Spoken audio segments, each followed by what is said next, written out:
What's up, everybody? Welcome back to my channel and to episode 2 of Let's Play Melvor Idle. In the last episode, we kicked off a new game, a new save. We have our character Twinnrova here that I will attempt to load. Okay, cool. And in the last episode, we started with Tutorial Island. We made it through, I think, the first 3 tasks, which was cool. It kind of introduced us to a few different skills. Those were, let's see if I can remember by scrolling the skills. Yeah, woodcutting, fishing, and fire making. And I kind of talked through what an idle RPG is a little bit, and a little bit about Melvor Idle and how it works. And yeah, it was all in all a fun time. And in today's episode, we're going to continue on our path through Tutorial Island. Looks like we've completed 3 out of 22 tasks. I'm going to try to make a little bit faster progress today. So yeah, strap in and we will continue grinding through the introductory tasks on Tutorial Island. So we are currently on Survival Task 4, and this task is about the cooking skill. Your main food production skill. Cook fish and farming products here to keep you alive in your combat adventures. Awesome, that is exactly what you use the cooking skill for in RuneScape. Which is excellent. Okay, so I just followed the link through to the cooking page, right? And so you can see we're level 1, 83 XP until level 2, and we will try to cook here until we reach just shy of level 4, like the other skills that we have been training on Tutorial Island. So it looks like we have this cooking interface. There's a basic cooking screen. We'll go ahead and get a recipe going here so we can talk through the rest of the options while we're cooking. So we're going to select the recipe to cook. It looks like, do we have beef? No, that red. Okay, so this red box around the item I think means that we don't have it. So we're going to cook shrimp. It's going to take 2 seconds to cook per shrimp. We're going to spend 1 raw shrimp and get a cooked shrimp. I think there's actually a chance of cooking. I think there's a chance that we accidentally burn the food, and that maybe as our cooking skill increases, that chance of burning goes down. Yeah, we're going to get 5 cooking XP per shrimp that I think we successfully cook, and then eating a shrimp is going to heal 30 hit points in combat, so that's perfect. Let's select shrimp. Awesome. Okay, so it shows that we have 59 raw shrimp to cook. You have a chance to preserve recipe resources, a chance to double items, and a chance for a perfect cook. These are all at 0% right now. And a chance for a successful cook is at 71%. Okay, cool. So this is our base chance. Yeah, why don't we start cooking? Let's see. I think I click active cook. Yep. Awesome. Sweet. And so yeah, every time we successfully cook, we're getting 5 XP, and we are gaining a shrimp. And we just completed our Tutorial Island task, which is awesome, but I will keep skilling until we are just shy of level 4, as mentioned before. And I think the cooking skill actually... Ooh, you failed to cook the products. It's the first time that we failed our little 71% success rate dice roll. I think the cooking skill trains pretty quickly. In RuneScape, at least, cooking, I think, is one of the fastest 99s to reach. Epic, your cooking is now level 2. Let's go. Very, very cool. Yeah, and in case this is your first episode to join me, you might hear me make a lot of references to RuneScape while I'm playing Melvor Idle. That is because Melvor Idle is, it was developed by the company Jagex that creates RuneScape, which is my absolute favorite video game of all time, which is part of the reason why I was really excited when Melvor Idle was released. Okay, so yeah, I was wondering why... I was pausing for a second because I was wondering why the XP bar was not increasing. It was because we were failing to cook the product. We were failing in our chance. Oh, if you look, so we're at level 2 cooking now, and our percent chance of success has increased to 72%, and now our cooking is at level 3, which is excellent. We only have 14 shrimp left, so I'm not sure that we're going to completely hit our goal mark as far as XP goes, but that's totally okay. Yeah, we won't stop to fish. Just so if we stop to fish, we won't get any fishing XP for those actions. So I will probably choose to just move on to the next task as soon as we're out of shrimp. And it looks like we are completely out of shrimp. Cool. So we made it about 2/3 of the way to level 4. But that is totally fine. I really just want to get all of our tutorial island skills up to level 3 while we're here, just kind of for fun and as a good starting point. If we take a look in the bank, let's see where we're at right now. We have 216 gold to our name. We have some logs. We have potato seeds, coal, and shrimp. Okay, wait a second. Okay, I think I'm starting to understand now. Yesterday, I saw our bank had 300 something gold, and I was like, wow, how do we have so much gold already? I don't remember earning gold. This is actually the value of the items in our bank right now. So that makes more sense. We've used a bunch of resources since the last time I checked this, so it makes sense that the value of our bank has dropped. So how would I see how much money I actually have? Okay, so here to the right, it shows shop here. We currently have 35 gold, and we're earning this gold through completing our challenges. So that makes a lot more sense. Yeah, notice that we can actually, if we don't want to use these items, we can sell them. When you hover an item, there's a value at which you can sell that item to the bank. And this is kind of a difference in Melvor Idle from RuneScape. Obviously, in RuneScape, if you're not playing on some kind of Iron Man difficulty, right, then you have the ability to trade with other players, and there's an in-game economy. In Melvor Idle, you're playing solo, and so the economy is fixed. So I could, for instance, touch my stack of normal logs, and I could choose to sell however many of them that I wished to sell, which is pretty cool. Okay, let's get back to Tutorial Island. Let's go ahead and claim our 15 gold for completing our cooking task and move on to the next skill, which is mining, my favorite skill. Okay, combat task 1, interesting. I guess because mining is going to allow us to smith weapons and armor that'll aid us in combat. Maybe that's why they're kind of transitioning us from survival tasks to combat tasks, but whatever the case, mining provides the resources required for most melee weapons and armor. You can also find rune essence here, which is used for rune crafting. Perfect. Okay, so let's head over to the mining interface. We're gonna get 20 gold for this task. Let's go. Okay, we need to mine 3 copper ore and 3 tin ore. Got our normal leveling interface. Looks like we have a bronze pickaxe. We can mine rune essence, tin, or copper. Let's go ahead and start by mining copper ore. So tin and copper ores, we're going to be able to smelt together to make bronze bars and to smith bronze equipment, which is going to be the lowest level of equipment that we can create with the smithing skill in the game. Yeah, perfect. So this is going to be a little tricky because we actually need to have about the same number of tin and copper for efficiency. It takes 1 copper and 1 tin per bronze bar, so it's important to kind of keep these numbers balanced. It looks like we're already about to hit level 2. Epic, your mining level is now 2. Let's go. We're getting 1 copper ore and 7 mining XP per successful mining. And then, we have this little countdown timer once the ore is depleted, so maybe we could actually keep things balanced by switching back and forth between tin and copper and kind of avoid that failure reset timer. Not failure, but resource depletion timer. Yeah. Okay, so let's try that out. I'm going to switch over to the tin resource as soon as we hit this. Okay, so it's like recovering with time. Okay, let's switch to tin.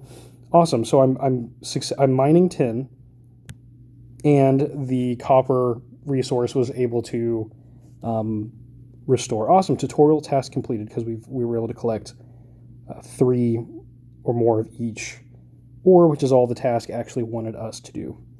So that is cool. So you can see at the bottom with this +1, there's a 7 next to it, and now an 8, and that is actually how much of this resource that we have in our bank. So we could use this to help try to keep the numbers balanced between tin and copper. Okay, so we're already about to be at the maximum XP that we can handle on Tutorial Island, and we're not quite balanced with our tin and copper, but that's okay. hopefully we can hit level 3 smithing with what we have. Okay, we're at the maximum skill level already. So let's halt our mining. Yep, awesome. Okay, so yeah, we finished our task. We're at level 3, just shy of skill level 4, which is the highest that we can reach while we're playing on Tutorial Island. Awesome, that's great. Let's claim our reward and move on to the next task. Combat task number 2. Smithing turns your mining resources into products that can be used to create melee weapons and armor, as well as some other good stuff. So we're going to need to smith 3 bronze bars and then 1 bronze dagger. It's going to reward us with 20 gold. Awesome. Okay, so over at the smithing interface, no bronze hammer or anything like that. Yeah, so you can select a smithing category, bars, or the different kinds of gear. It looks like all of the interfaces are open. No, it's just defaulting to the bar interface. Cool, so let's pick a bronze bar. Awesome.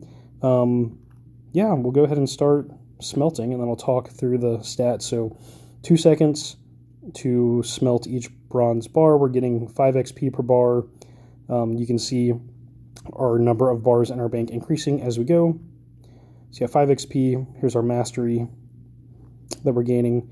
And so yeah, we're going to take in 1 copper ore and 1 tin ore, and that will produce 1 bronze bar, which is perfect. So it looks like we're going to have, what, like 8 copper ores left over when we're done, which means we would need 8 tin ores to finish making bars. Wow, did we even hit level 2? I don't think we did not even hit level 2 with the bars that we have, but that's totally okay. Let's see, we're getting 5 XP per bar that we smelt. So let's head over to the bronze gear interface. Okay, so right now we can make a bronze dagger and we can make bronze arrow tips. Let's see what the XP difference is. So with bronze daggers, it's going to take 1 bar, produce a dagger, and give 10 XP, while the arrow tips are going to take a bar, produce 15 arrow tips, and give us also 10 XP. Okay, so it seems like it would be more productive to create arrow tips. We can use these for the range or archery combat style and skill. So why don't we make 1 bronze dagger for us to have and be able to use in combat and to satisfy the tasks. We'll go ahead and smith the 1. Awesome. Okay, cool. And we completed our task, and our smithing level shot up to level 2. We're getting more XP per bar smelting it into an item or smithing it into an item than we are smelting the ore into a bar. So that's good. Now we're going to make, bronze arrow tips and bronze throwing knives. Let's check the throwing knives out. Is it more XP? No, it's still 10 XP per bar. Okay, so I guess I'll go with the arrow tips, and we will spend the rest of our bars. Let's see if this is enough to get us up to level 3 or not. Yeah, so we are amassing bronze arrow tips, and this is going to be useful for the fletching skill, which we use to craft bows and arrows. Awesome, the smithing is level 3. Perfect. That was great, actually. And it'll also be useful for our archery skill, or ranged, I believe it's called. Okay, we just ran out of materials, and we're about 2/3 of the way, once again, to level 4. So, yeah, that was perfect. Awesome. So now, if we head over to the bank, we'll see we have 225 bronze arrow tips and a bronze dagger with which we can stab things to death.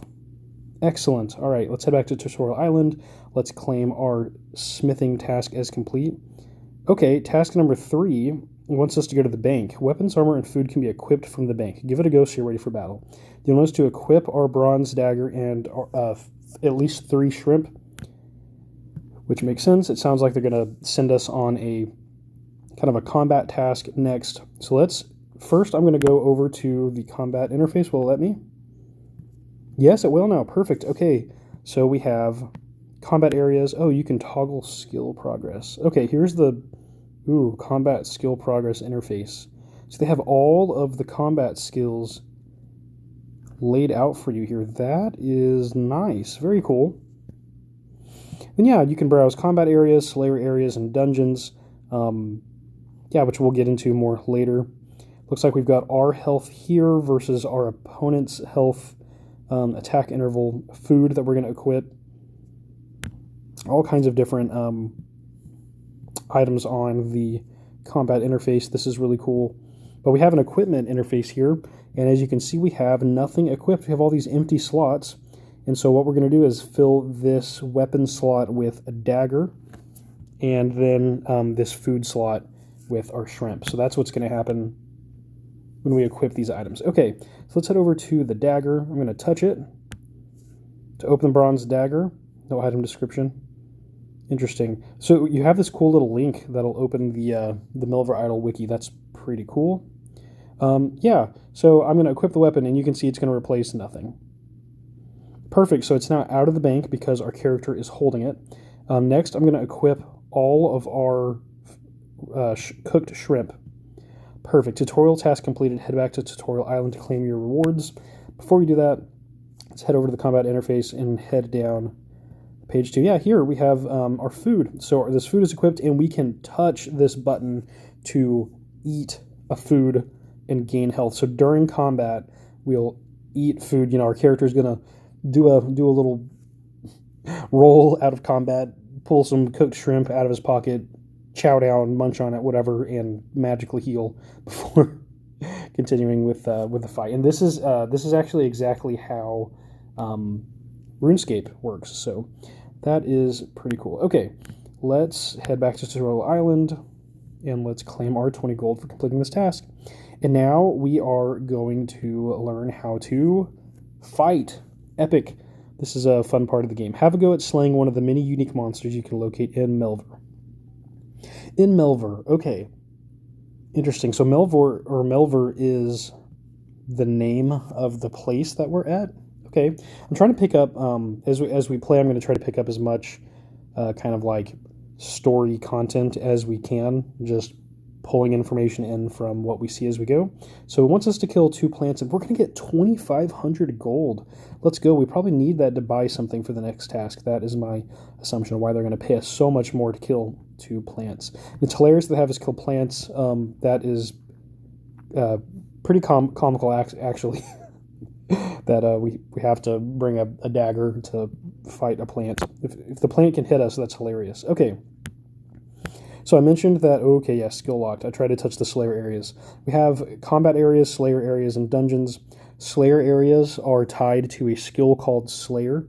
In the game RuneScape, you get assigned a task to kill so many of a certain kind of Slayer monster, and that's how you get XP. I'm not sure if it works the same way in Melvor Idle or not. I guess we'll find out, but the Slayer skill is currently locked for us right now. We also have dungeons, which seems to be a kind of sequence or ladder of enemies.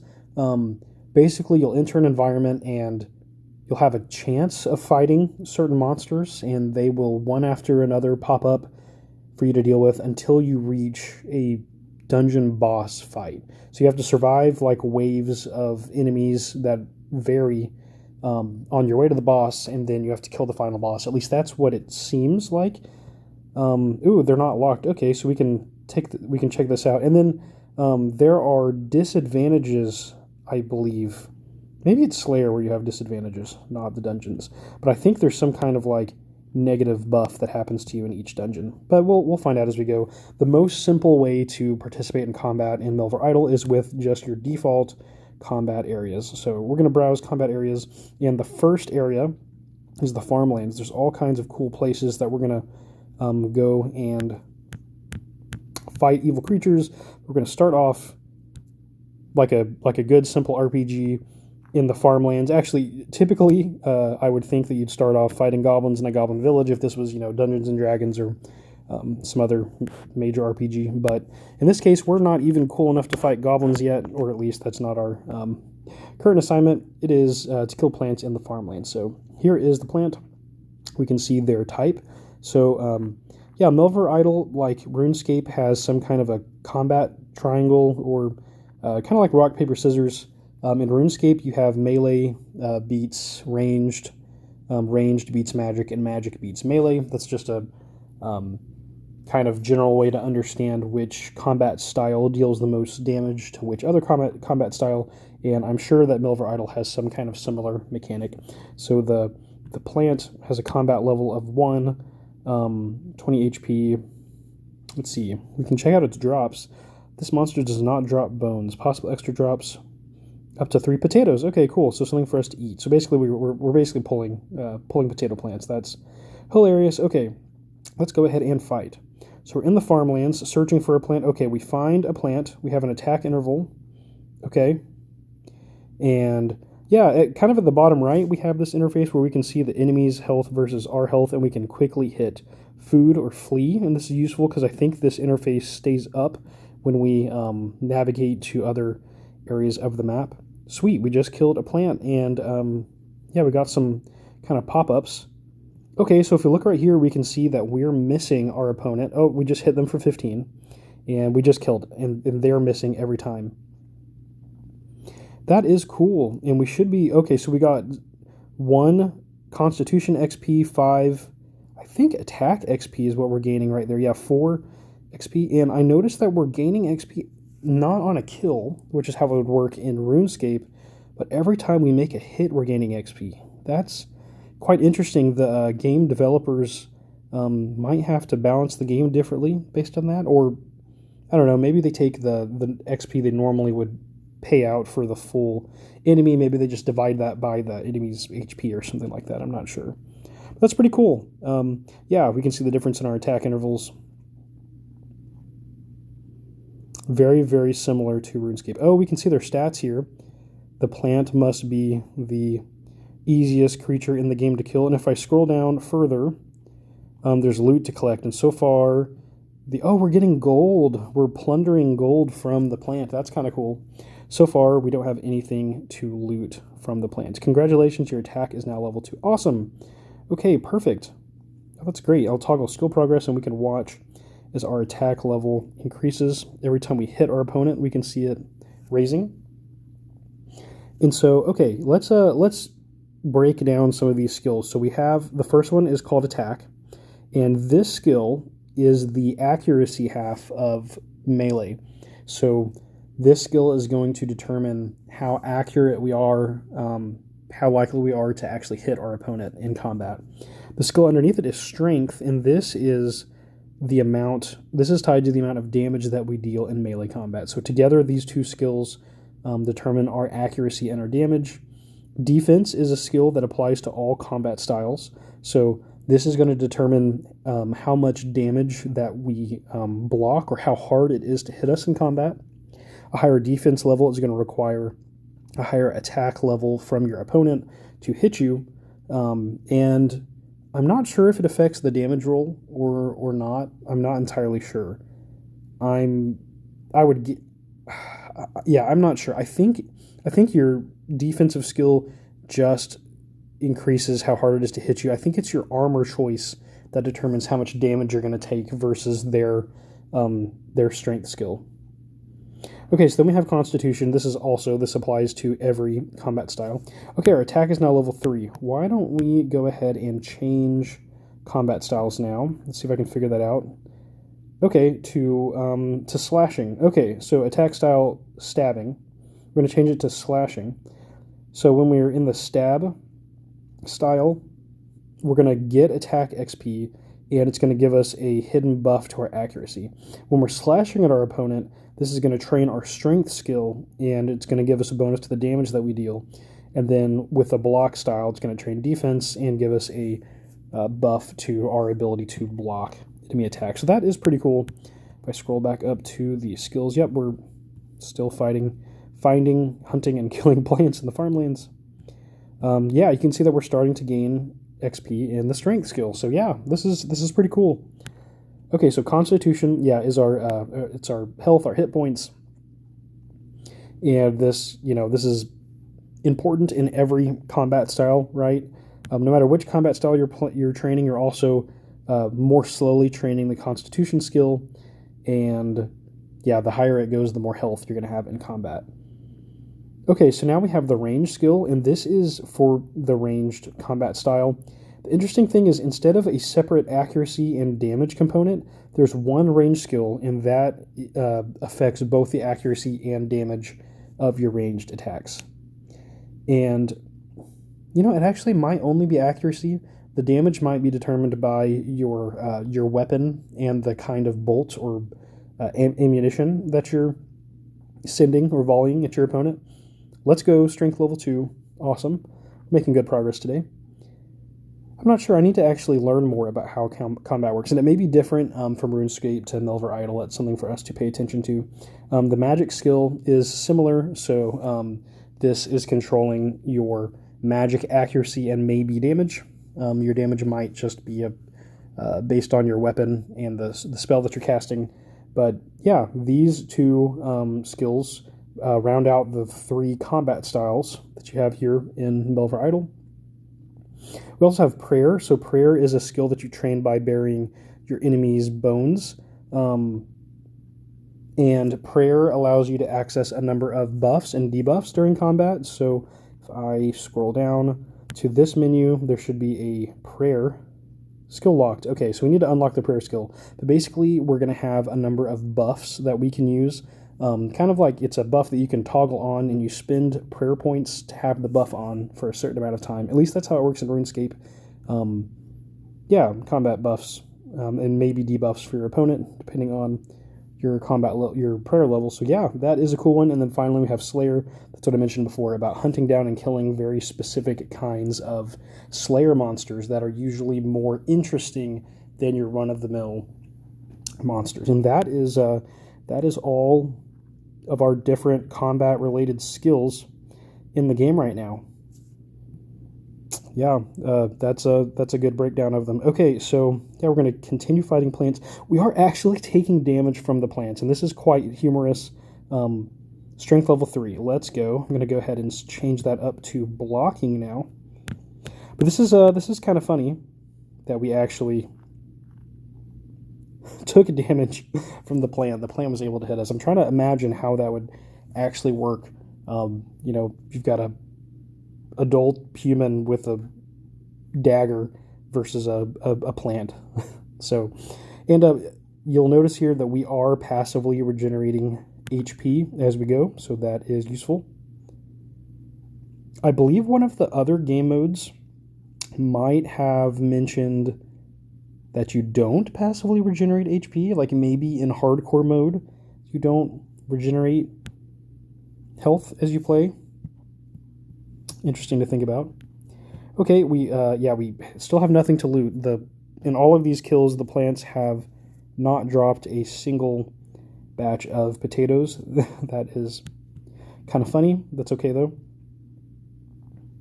And as soon as we hit defense level 3, I'll go ahead and claim this task as complete, and we can move on. So I wonder how much XP are we getting total. Defense level 2, let's go. Yeah, we're making good progress. The first thing I want to know is there a way for me to easily see how much XP that we get when we kill a creature? So I can see the +8 at the bottom, but that... Oh, okay, +8 XP for a one-hit knockout. It would be cool if you could actually see that from this interface. So let's go to the farmlands. Let's go to the plant. Let's see if there's anything that we can see here. Yeah, if I go to drops. Yeah, it doesn't say how much XP you get. Maybe you kind of have to just figure that out by actually fighting the creatures, which is totally fine. We can see the stats of our enemy. It's kind of cool. Attack type, minimum hit, and maximum hit for normal attack, chance to hit, accuracy rating, defensive stats. Yeah, this is all cool information. Let's check out what our skill total is right now after playing around. We'll head over to statistics. I think we were at a total skill level of 40 whenever I checked in the last episode, and right now we are up to 52. Let's go. About to be 53 as soon as we hit level 3 in the defense skill. Awesome. And with that, our defense is now level 3. Let's go. Awesome.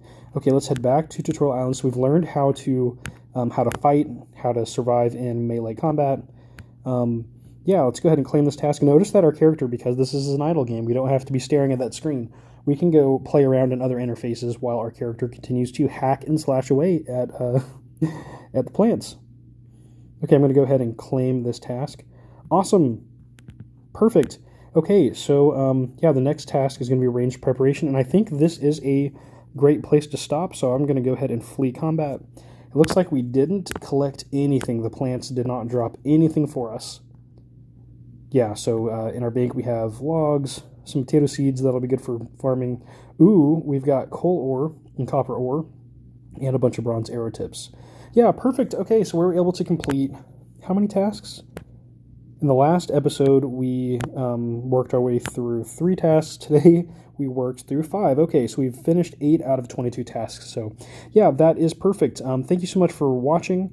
In the next episode, we will continue working through the Tutorial Island tasks. And there's a lot to talk about here. I feel like, this is honestly pretty good for a Let's Play, at least going through Tutorial Island, because it gives me a lot to talk about while we're introducing each of the skills. So this has been a lot of fun. We'll see how it goes, and we'll see how hard it is to continue doing this in a Let's Play style as we get past Tutorial Island. But whatever the case, if you're here, I really appreciate you being here. I'm having a bunch of fun playing this for you and with you. It's honestly really fun getting to record gameplay for YouTube on my mobile device. I'm really having a blast doing this. So just thank you so much if you're still here.